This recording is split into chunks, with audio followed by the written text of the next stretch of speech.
No último dia 1º de maio desse ano, em mais de 9 capitais brasileiras, as pessoas saíram às ruas para manifestar a favor do governo federal. Há aqueles que têm dito que é um fato histórico nunca ocorrido na história do país, em razão dessas manifestações terem defendido o apoio ao atual governo federal. Há também aqueles que digam que outras manifestações paralelas ocorreram contrárias ao governo, mas que de alguma forma demonstram uma certa tendência a uma sabotagem ao próprio governo. Será que essas análises correspondem com a realidade, com os fatos? Aquilo que tem defendido o governo federal, com base na defesa de combate a um tipo de ditadura do judiciário, tem fundamento jurídico? Com relação à manifestação e às manifestações no Brasil, nós imaginávamos que haveria uma movimentação de magnitude atendendo principalmente às reivindicações do próprio presidente da República, que ele está cada vez mais de uma forma institucional isolado na presidência da República.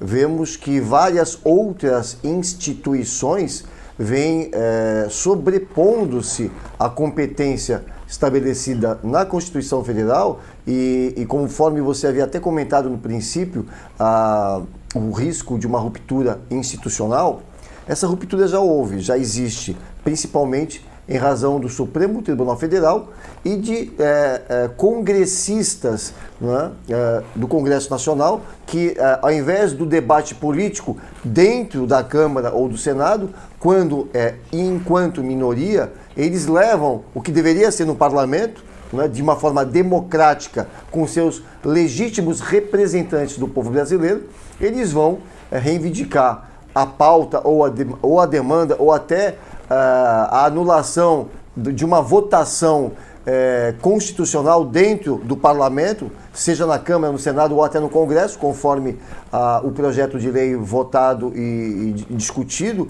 no Supremo Tribunal Federal. Eu queria também dizer que pela primeira vez na minha vida eu vi um 1º de maio sem uma bandeira vermelha. Eu não vi uma. Não sei se alguém conseguiu ver. Foi a primeira vez numa comemoração de um feriado mundial de 1º de maio, Dia do Trabalhador, né, que somente famílias foram para as ruas com as bandeiras do país, né, com símbolos nacionais, com as cores da nossa nação. Você falou no começo que você, na tua opinião, já houve essa ruptura quando nos atos do Supremo Tribunal Federal os ministros extrapolaram as suas competências, né, flagrantemente. Nítido.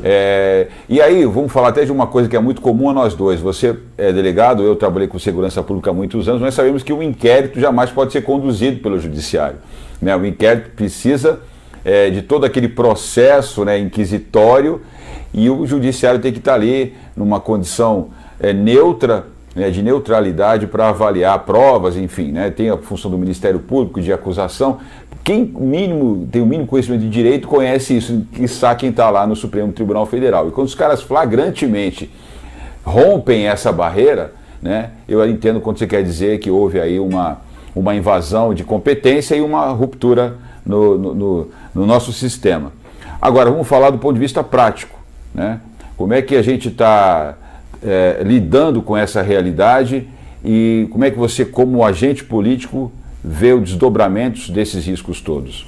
Eu creio que a democracia, como no mundo todo, ela está sofrendo uma crise em razão das ações da representatividade, ou seja, existe o ordenamento jurídico estabelecido em termos constitucionais e aqui para a nossa Constituição, nós temos uma Constituição prolixa, ou seja, muito extensa, ela não tem um conteúdo eminentemente constitucional, o que significa dizer, ela tem normas infraconstitucionais que não são da natureza constitucional.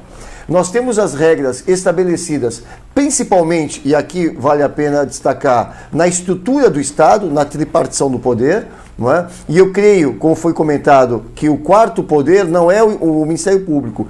O quarto poder, assim como foi estabelecido na Constituição de 1824, que procurava dar superpoderes a Dom Pedro I, né? Hoje quem está exercendo o quarto poder, não de forma expressa, constitucional, mas de uma forma real, né, decorrente de uma hermenêutica, de uma interpretação equivocada, mas de uma forma desonesta, é o próprio Supremo Tribunal Federal.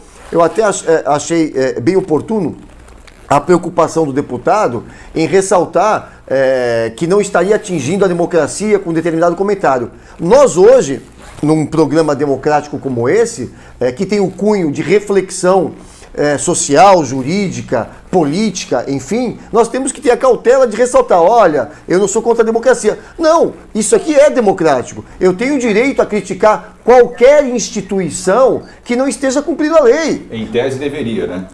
Sim. Na prática a gente não está vivendo esse direito. E o que está acontecendo hoje? Nós estamos vendo, por exemplo, nós temos temos um jornalista ainda preso, domiciliarmente, que quase morreu dentro da cadeia, por uma ordem ilegal de um ministro do Supremo Tribunal Federal, num procedimento também igualmente ilegal, que é um inquérito, aspas, do fim do mundo, fecha aspas, que não é competência do Supremo, que o juiz não pode ser presidente de um procedimento investigatório, não pode ser investigador, não pode ser delegado de polícia, não pode ser acusador, não pode ser vítima e não pode ser juiz. O presidente da República, que teria a obrigação e o dever de proteger a Constituição, a sociedade e o país do desmando do Supremo, ele foi de uma maneira inteligente, dentro da estratégia política nacional, pela esquerda, utilizando-se do Supremo Tribunal Federal, e isso começou lá atrás, quando o PT, tem que dar os nomes claros, ele integrou na composição do Supremo Tribunal Federal pessoas, ministros com viés ideológico de esquerda, progressista, globalista e ex-advogados do PT, Dias Toffoli, o Edson Fachin, o Lewandowski, enfim, 9 ministros do Supremo Tribunal Federal, hoje nós sabemos que eles pagaram a fatura para o presidente Lula, né, que estava preso, muito embora, entre aspas, não foi de uma maneira declarada absolvido, mas a anulação do processo em razão de uma incompetência da 13ª Vara da Justiça Federal de Curitiba e também do ex-juiz Sérgio Moro, são decisões que nos levam a uma manipulação insidiosa de instituições do Estado brasileiro.